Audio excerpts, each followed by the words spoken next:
Swayam Prabha. Digital India. Educated India.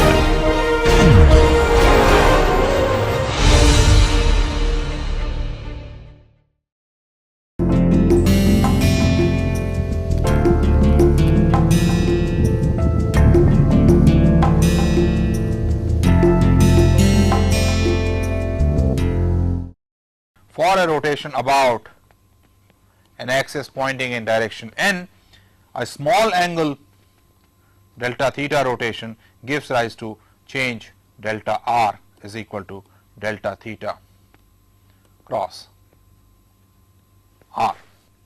If I divide by delta t, I get the velocity is equal to this, I write as the angular velocity omega cross r. This is being very specific to the vector displacement vector r. In general, rate of change of a vector rotating about an axis pointing in direction n is going to be equal to omega cross a. Another general result. These are very useful result for use in rigid body dynamics, and we will be making use of them quite frequently. Just like delta theta can be represented as a vector, delta theta over delta t can also be represented as a vector, which I now call angular velocity. So, second thing is angular velocity, which is delta theta over delta t, a vector. The answer is yes. Omega is a vector quantity with direction along the axis of rotation, and the sense is again right hand rule. If something is rotating like this, the thumb gives me the direction of omega. You may ask, so what? I have identified omega as a vector quantity. How does that help me? See, in physics, when I take a quantity, it has to be either a scalar or a vector. Then I know exactly what kind of algebra I can perform on this. So, identifying the angular velocity as a vector quantity does give me a handle on things. For example, let me just illustrate this with a very simple example. If I take a ball,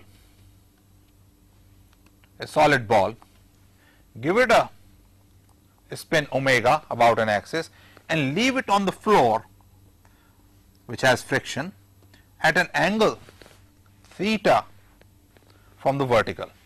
The axis of rotation makes an angle theta with the vertical. And now I ask, what would be the eventual rolling speed of this ball? I know if omega points exactly up, then the ball cannot roll. Eventually it will stop. I know if it is pointing this way, it will roll with certain speed that we can calculate. How about when it makes an angle? Now I make use of the vector nature of angular velocity, take its component in this direction omega sine theta, and take its component in this direction omega cosine of theta. And these are two independent vector quantities, omega sine theta, omega cosine theta. Omega cosine theta cannot contribute to rolling at all. So, eventually due to friction it will stop rolling, it will stop rotating like this. On the other hand, omega sine theta is responsible for rolling. So, the question I may ask now, what if I take a ball and rotate it with a speed omega sine theta and leave it on the floor with the axis of rotation horizontal? What will be its rolling speed? You can calculate that using the techniques that we use in the first 3 lectures. Its final speed comes out to be omega equals 2/7 omega r sine theta if r is the radius of the ball. So, you see, we could do this right away because we identified omega as a vector quantity and could take its component and realize that only the horizontal component contributes to rolling. Now that we have identified the angular velocity omega as a vector quantity,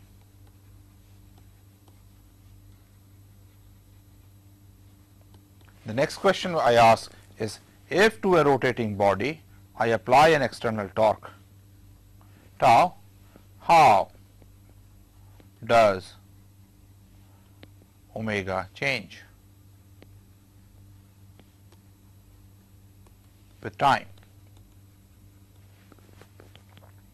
The equation I know is that dl over dt is equal to tau external.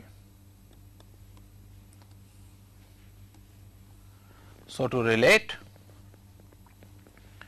the change of omega with tau external, I need to relate L and omega, the angular momentum and omega, and this is what we do next.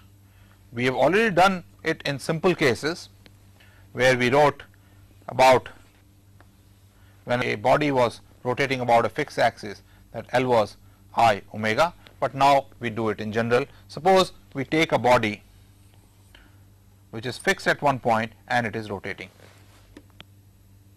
with some angular velocity omega, so that if I take x, y and z axis, there is a omega x, there is a component of omega in this direction omega y, and there is a component of omega in direction omega z. What is this angular momentum about this point? So, right now what we are taking is a fixed point rotation. I know if the body is also translating, we can always go to the center of mass and calculate the angular momentum of center of mass and angular momentum about the center of mass, and we can do a motion, a general motion also. So, as long as I can do a fixed point rotation about the center of mass or any other point, the general motion is no problem.